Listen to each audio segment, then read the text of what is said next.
and welcome to Cooking with Boss Huang Vlogs. On today's episode, we're doing German pork knuckles. Pork knuckles are known in the native language as Schweinshaxen. Schweinshaxen. So, Schwein means pig in English. Haxen means knuckles. So combined together, Schweinshaxen means pork knuckles. So we're going to do the German pork knuckle recipe on Asian pork knuckles, which I don't think have bones. And then we will see if they actually work on Asian pork knuckles that don't have the bone in the middle. Okay, so let's unbox the Schweinshaxen out of the box.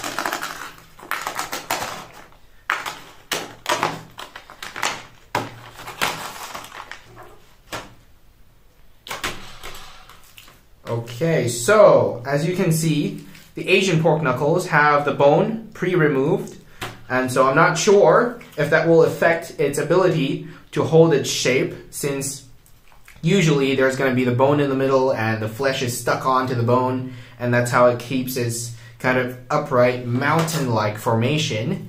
However, we don't have that, that's fine. We'll try it without the bone anyway. So first of all, you want to pierce the skin so that the vinegar is able to seep through and the flavors are able to seep through and the skin is able to dry out even more. So let's do that first. Alright, so that's our Schweinshaxens done piercing the skin. I'm starting to get somewhat concerned for the Asian pork knuckles because without the bone, the skin, the meat is kind of trying to separate from the skin, and so I guess we'll see how it turns out. Okay, so after this, we're going to brush on the vinegar to make the porky odor go away. So we're going to get our vinegar and our brush. Okay, so we have both our Schweinshaxens done. The rest will be used later on during the baking process. So we're going to bake it halfway and then take it out. Spread another coat of vinegar on, and then bake it again so that it gets that crispy skin. Okay, so next up we're going to add some olive oil. Okay, so that's both of our pork knuckles well coated with olive oil and vinegar. So the next step is this dried powder mix. So basically just evenly apply to both of them. Okay, so that's our dry marinade powder mix applied. Next up, we're going to install our garlic treasures into our Schweinshaxen. And it's very easy to do this. You take your knife and you make these deep cuts in the meat so that they become holes that we can place our garlics inside of. Okay, so that's all pierced. And now let's get into the process of putting them in one by one. Okay, so that's our Schweinshaxen all planted with our garlic bombs. And you want to make sure that they all stay inside. Sometimes if you cut a hole too small, or just because they're slippery, they'll have the tendency to slip out. So make sure that they stay in, then flip it back around. And after this, we are going to apply the skewers. Now for the skewing, for the traditional knuckles with the bones, you want to skew in a X shape. So it's very firm. You want to make sure to take care of yourself and don't skew your finger, or that's going to be dangerous. So that's one skewer down. The next is the wooden skewer, which we will see if the tip of this skewer will hold up to the thickness of this skin. So if you are having a hard time, you can cheat by poking a hole with your knife.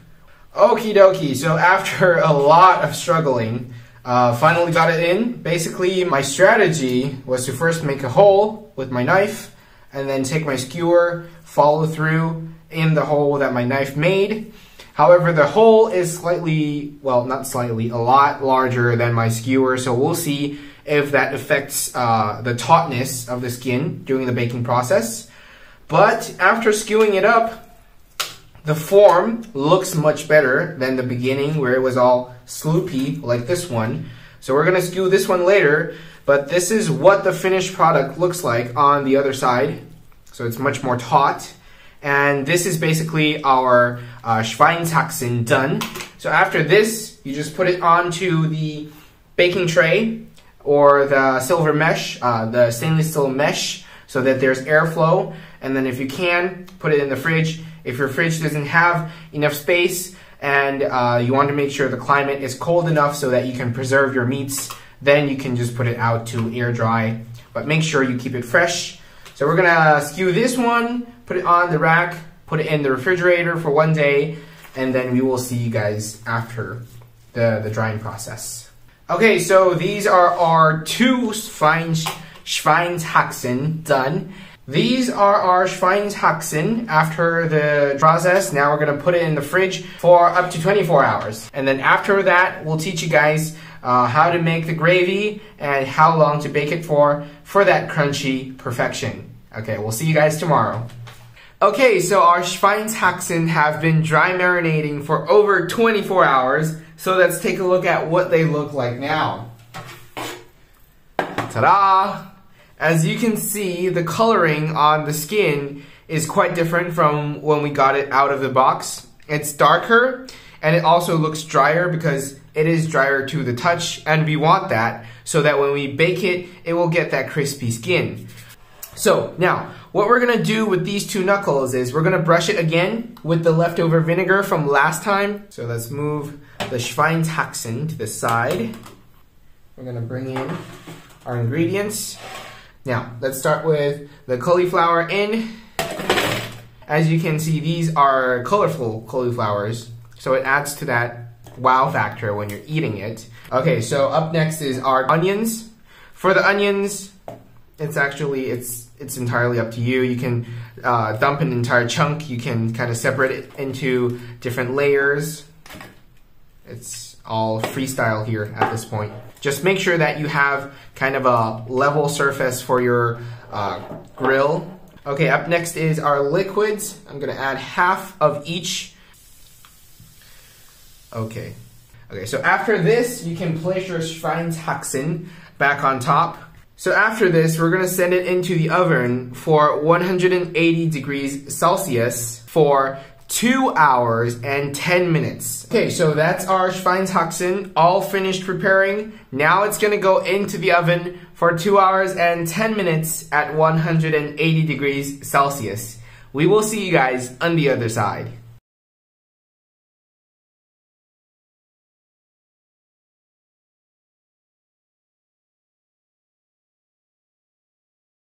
Okay guys, so after baking it for 2 hours and 10 minutes at 180 degrees Celsius, we want to turn your heat up as high as it goes. For my oven, it was 260 degrees for 30 minutes or slightly longer if you want for that bubbly and crunchy skin. However, for my oven, because the heat dispersion wasn't so good, so we had some charring on the top, but the entire skin was crunchy. So I'll show you guys the end product now.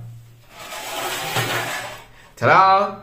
These are my two finished products. I'll turn it around later to show you guys what it looks like all around, and then later we're gonna plate it. So this is the bottom side. We have all of that beautiful garlics. If you can listen to this.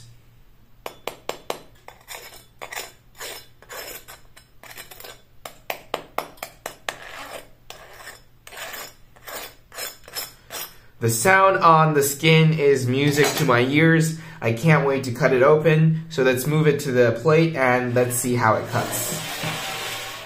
Okay, the moment of truth.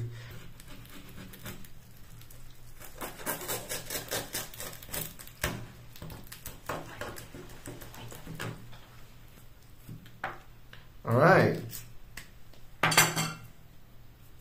Okay, so this is what our German pork knuckles looks like on the inside. The skin is most definitely very crunchy.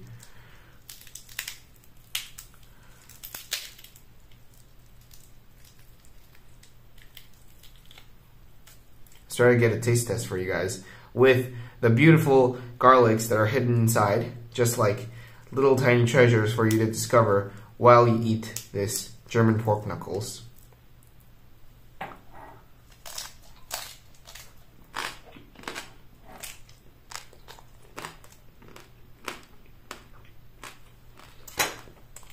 Oh my god.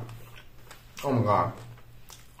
The garlics are really like little bombs of happiness inside of the meat. So every time you get one, you get this explosion of flavor, which is amazing. And the skin, the parts that are baked just right, it's so crunchy. There's no hardness, there's no sogginess. Perfection, greatness. However, if we did have more even heating, as I said, it would probably give it a better coloration and texture as well. So if you succeeded your entire crunchy skin all around, please do comment below and let us know if you have any tips for baking the baking process to prevent it from going overburnt or undercooked.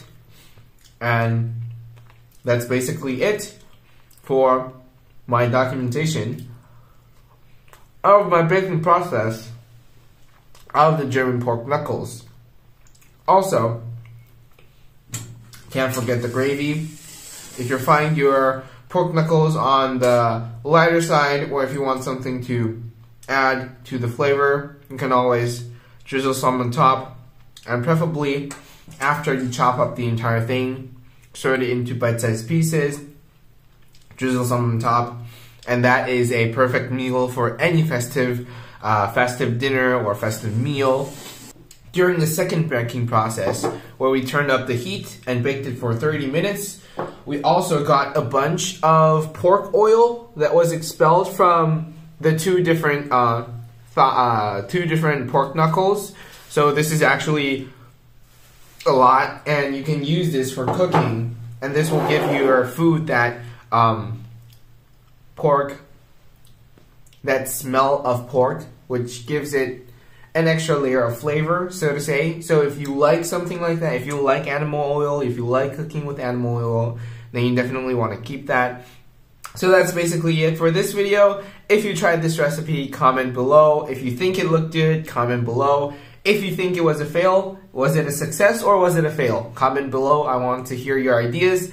If you want to see any other recipes or tutorials, or me to try out any different creative dishes, comment below. If you enjoyed, please like, subscribe, and share my channel and turn on notifications. I'll see you guys next time. Bye-bye.